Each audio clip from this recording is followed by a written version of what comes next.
আসসালামু আলাইকুম রহমতুল্লাহি ওয়া বারাকাতুহু। হ্যালো গাইস, সবাই কেমন আছেন? সবাইকে নিয়ে আসলাম আবার একটা নতুন ভিডিওতে। এই মুহূর্তে আছে আমাদের সেই প্রাণপ্রিয় জেলা, যেটা বর্তমান অত্যন্ত সুন্দরভাবে সাজানো হচ্ছে। বিশেষ করে এখানে অতি শীঘ্রই শুভ উদ্বোধন হতে যাচ্ছে আমাদের বগুড়া জেলার অত্যন্ত অনেক আবেগের একটা জায়গা, সেটা হচ্ছে বগুড়া বিমানবন্দর, যেটাকে নিয়ে অনেক গর্ব ছিল। তো আলহামদুলিল্লাহ ফাইনালি সেটা পূরণ হতে যাচ্ছে, আর আমি আজকে সেই জায়গায় যাওয়ার জন্য বের হয়েছি।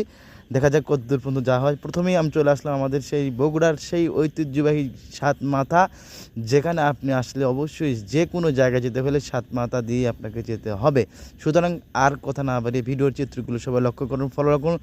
এই যে সামনের যে সাত গোল চক্কর দেখতেছেন, এই গোল চক্করের কথা কিন্তু অলরেডি সবার মনে আছে কিনা সেটা অবশ্যই কমেন্ট বক্সে লিখে যাবেন, কারণ এটাই হচ্ছে সেই স্বাধীনতার যেইটা ছিল, ছাত্র জনতার যেই 5ই জুলাইয়ের যেই ঘটনাটি ঘটেছিল, সেটা হচ্ছে সাত মাথা চত্বরে যেই ছাত্র জনতা সহ জোলমল সহ যারা একত্রিতবদ্ধ হয়ে, হ্যাঁ ঠিক আছে, আপনারা হয়তো বুঝতে পেরেছেন কি বলতে চাচ্ছি আপনাদেরকে।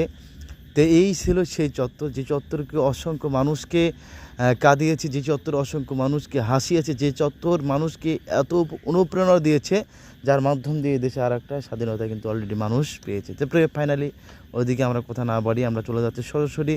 আমরা একটু সামনের দিকে যাই। সামনে আমাদের রয়েছে জেলা স্কুল, যেটা আমাদের বগুড়া জেলা স্কুল যেটাকে বলা হয়, সেটা সামনে আরও গেলে আমাদের সঙ্গে আছে আরও একটি সুন্দর একটি রিসর্ট অ্যান্ড পার্ক, এবং রয়েছে রানা প্লাজা, এবং রয়েছে পুলিশ প্লাজা, এবং পুলিশ ফাঁড়ি সহ অত্যন্ত জেলা জজ আদালত সহ অনেক অনেক কিন্তু আমি আপনাদের সামনে শেয়ার করবো ইনশাআল্লাহ। প্রিয় দর্শক, আমাদের সঙ্গে থাকেন এবং আমাদের ভিডিও যারা নিয়মিত দেখেন, দেখেন আমার পার্ক দেখাই।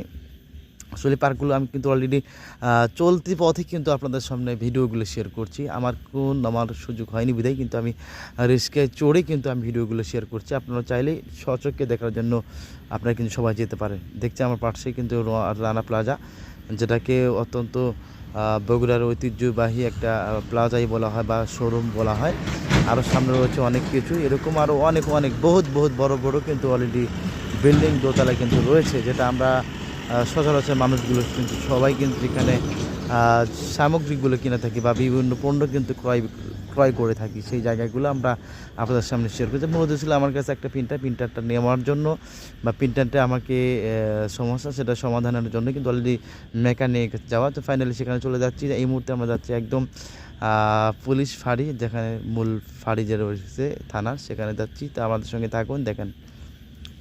তো পাশে রয়েছে টিএমএসএস সেই মার্কেট, যে মার্কেটে অত্যন্ত সব কিছু পাওয়া যায়, এবং এটিএম বুথ।